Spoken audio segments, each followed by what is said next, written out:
Sekarang, kalau saya tiba-tiba membaca berita dari Gerobokan, selesai hidup saya. Saya dari Sidoarjo.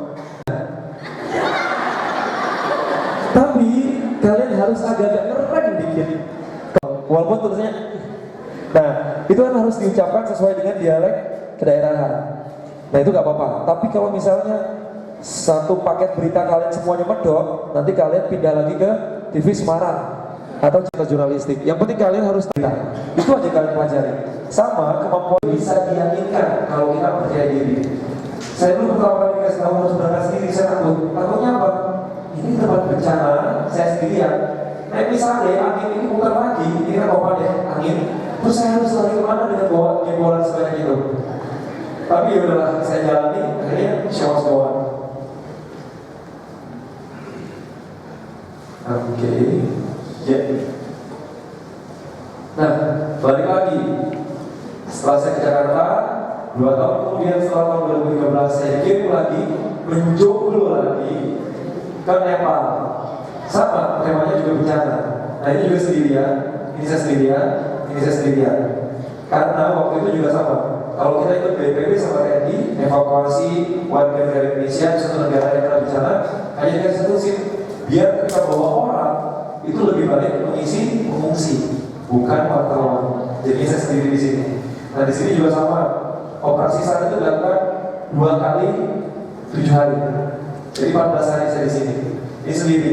Tapi bedanya kalau di Filipina itu saya mengalahkan rasa takut saya pada jenazah dan ada bencana susulan. Tapi di sini saya mengalahkan ketakutan saya karena Allah. Karena saya hampir mati di sini. Ini nggak guyon teman-teman. Ini serius. Saya hampir mati di sini. Nanti saya putar videonya. Nah, kalau yang dalam negeri, ini waktu di Palu.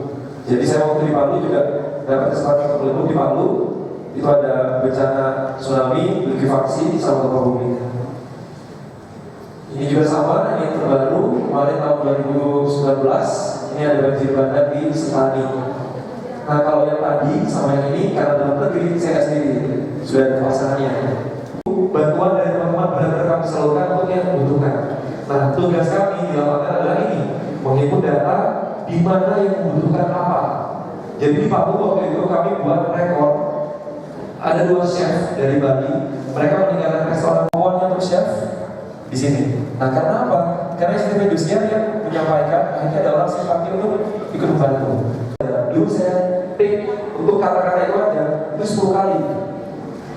Di belakang saya apa ya tadi? Oke, udah jauh lupa. Lagi. Balik lagi kamera, diikut lagi mundur.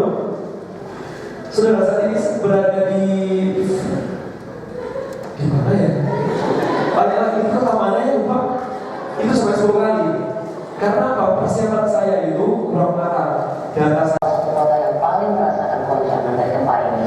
Warga pun berhamburan keluar gedung termasuk tim peduli Nepal yang berada di pos utama Indonesia di Kathmandu, Guest House. Ada jauhin di sini. Kepanikan terjadi sesaat setelah gempa cukup kuat mengguncang kota Kathmandu, Nepal. Seluruh pemerintah Kathmandu Guest House merupakan posko utama tim Indonesia peduli Nepal, termasuk tim Indonesia juga hadir berada di dalam gedung. Kepanikan juga terjadi di kawasan wisata Belajar Tanggal, pusat kota Kathmandu. Seluruh pengunjung dan pemilik toko panik berlarian menghindari gedung-gedung tinggi. Pedagang yang panik pun bergegas mengemas bahan dagangan dan menutup toko. kawan sudah diminta untuk istirahat. Habis itu, habis sholat zuhur, di sana jam 2 waktu itu kalau nggak salah. Saya mulai ngerasa segala macam itu kan jadi dewanya, dilepas gitu aja. Monyet semuanya tuh teriak-teriak lari-lari, burung semuanya itu menewaskan 3.000. Ini 7,3. Itu jauh lebih besar daripada di Palu. Hotel saya masuk miring, saya di lantai 3, saya nggak bisa jalan, saya hanya merangkak sampai gelinding. Enggak, ini serius. Mungkin sekarang bisa ketawa. Waktu ya, dan saya juga saudara benar sekali bahwa meskipun sudah 1 minggu pasca bencana alam, gempa bumi, tsunami dan likuifaksi yang terjadi di Palu dan sekitarnya, namun proses evakuasi terhadap korban yang meninggal yang diperkirakan masih berada Yang di Gunung Pati. Jadi kegiatannya ada 2 hari. Itu besok itu ada workshop. Workshop itu kita ada 4 dunia kerja di 4.0. meskipun masih mahasiswa, tapi semoga kan banyak kan teman-teman masih ada yang pakai Bukalapak kalau belanja. Bukalapak atau Tokopedia, Shopee, oke, itu dunia. Nah, di situ untuk tambahan skill yang jelas, yang pertama mahasiswa dapat termotivasi dengan adanya presenter atau jurnalis yang sudah profesional.